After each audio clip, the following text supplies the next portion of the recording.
രാഷ്ട്രീയത്തിൻ്റെ ഒരു കാഫ്കായസ് കാലഘട്ടത്തിലാണ് നാം ഇന്ന് ഇരിക്കുന്നത്. എന്താണ് ഈ കാഫ്കായസ്?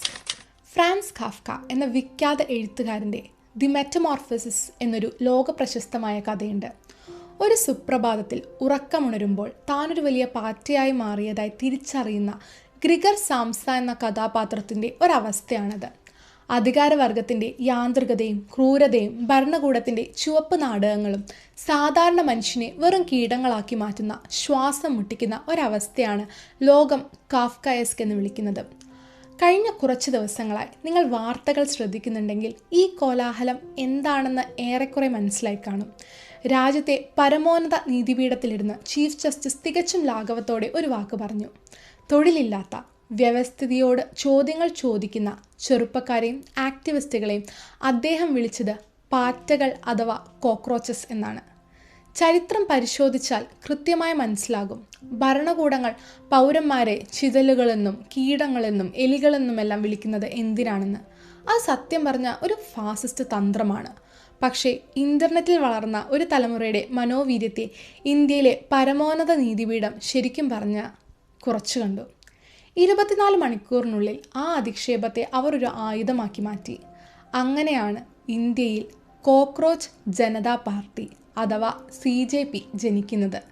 ഞാൻ ഈ വീഡിയോ എടുക്കുമ്പോൾ തന്നെ അവരുടെ ഇൻസ്റ്റഗ്രാം ഫോളോവേഴ്സ് 5 മില്യൺ കടന്നു കഴിഞ്ഞു. ഇനി ഈ പാർട്ടിയിലെ അംഗത്വത്തിനുള്ള യോഗ്യത എന്താണെന്നറിയോ?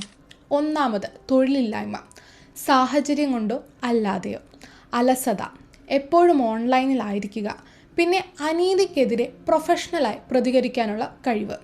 വെറും 4 ദിവസം കൊണ്ട് 1,00,000-ലധികം ചെറുപ്പക്കാരാണ് ഗൂഗിൾ ഫോം വഴി ഇതിൽ ചേർന്നത്. ഇൻസ്റ്റഗ്രാമിലും എക്സിലും ലക്ഷക്കണക്കിന് ഫോളോവേഴ്സ്.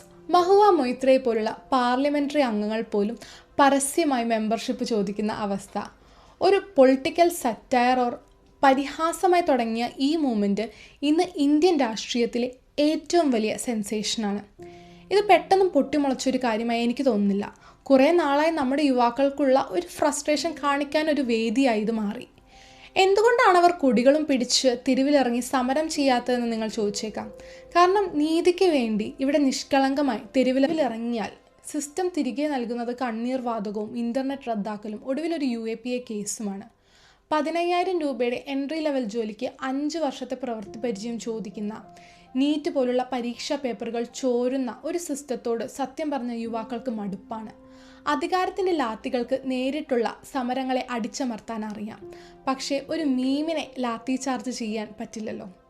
അധികാരവർഗത്തിൻ്റെ പരിഹാസത്തെ തിരികെ അവരെ അടിക്കാനുള്ള രാഷ്ട്രീയ ആയുധമാക്കി മാറ്റുകയാണ് യുവതലമുറ ഇവിടെ ചെയ്തത്. ശരിയാണ്, ഞങ്ങൾ ഈ സിസ്റ്റത്തിലെ വെറും പാറ്റകളാണ്, ഇനി ഇത് വെച്ചൊരു കളി ഞങ്ങൾ കാണിച്ചു തരാം എന്ന് പറയുമ്പോൾ അവിടെ അധികാരത്തിൻ്റെ സമവാക്യങ്ങൾ അട്ടിമറിക്കപ്പെടുകയാണ്. ഇതൊരു വെറും തമാശയല്ല. CJPയുടെ പ്രകടന പത്രിക ഒന്ന് നോക്കുക. അതിലെ ആവശ്യങ്ങൾ കേട്ടാൽ ഈ വ്യവസ്ഥിതിയുടെ പൊള്ളത്തരം നിങ്ങൾക്ക് മനസ്സിലാക്കും. 1. വിരമിച്ച ചീഫ് ജസ്റ്റിസുമാർക്ക് രാജ്യസഭാ സീറ്റോ മറ്റ് പദവികളോ നൽകരുത്. ഇത് ചീഫ് ജസ്റ്റിസിനുള്ള നേരിട്ടുള്ള മറുപടിയാണ്. വോട്ടർ പട്ടികയിൽ നിന്ന് ന്യായമായ വോട്ടുകൾ റദ്ദാക്കപ്പെട്ടാൽ തിരഞ്ഞെടുപ്പ് കമ്മീഷനെതിരെ UAPA ചുമത്തണം. ഗോദി മീഡിയ സാമ്പത്തിക സ്രോതസ് അന്വേഷിക്കണം. കൂറുമാറുന്ന രാഷ്ട്രീയക്കാർക്ക് 20 വർഷത്തെ വിലക്ക് ഏർപ്പെടുത്തണം. ചിരിപ്പിക്കുന്നതിനോടൊപ്പം തന്നെ വ്യവസ്ഥിതിയുടെ മുഖത്തടിക്കുന്ന ചോദ്യങ്ങളാണിവ. ബ്ലിങ്കത്തിൽ ഓർഡർ ചെയ്ത് 10 മിനിറ്റിൽ വീട്ടിലേക്ക് എത്തുന്ന ഒരു വിപ്ലവം പോലെയാണ് സത്യം പറഞ്ഞ CJPയുടെ വളർച്ച. കൃത്യമായ അൽഗോരിതത്തിൽ അതിവേഗം പടരുന്ന ഒരു രാഷ്ട്രീയ വിമർശനം. ചുരുക്കത്തിൽ കോക്രോച്ച് ജനതാ പാർട്ടി ഒരു വലിയ കണ്ണാടിയാണ്. സ്വന്തം യുവത്വത്തെ ഇത്രത്തോളം അന്യവൽക്കരിച്ച ഒരു സമൂഹത്തിൻ്റെ കൃത്യമായ പ്രതിഫലനം. മുഖ്യധാര രാഷ്ട്രീയ പാർട്ടികൾ സംസാരിക്കുന്നത് ജാതിയും മതവും പഴയകാല എന്തോ ചരിത്രവുമാണ്. എന്നാൽ ഇന്നത്തെ തലമുറ ഭയക്കുന്നത് AI തങ്ങളുടെ ജോലി എടുക്കുമെന്നോ വീടിൻ്റെ വാടക കൊടുക്കാനും ശമ്പളത്തിൻ്റെ പകുതി തീരുന്നതെല്ലാമാണ്. ചോദ്യങ്ങൾ ചോദിക്കുമ്പോൾ അവരെ കീടങ്ങളെന്ന് വിളിക്കുന്ന ഒരു വ്യവസ്ഥിതിയോടുള്ള പുച്ഛമാണ് CJP. 2029 തിരഞ്ഞെടുപ്പിൽ ഈ പാറ്റകൾ വോട്ടുകളായി മാറുമോ എന്ന് നമുക്കറിയില്ല.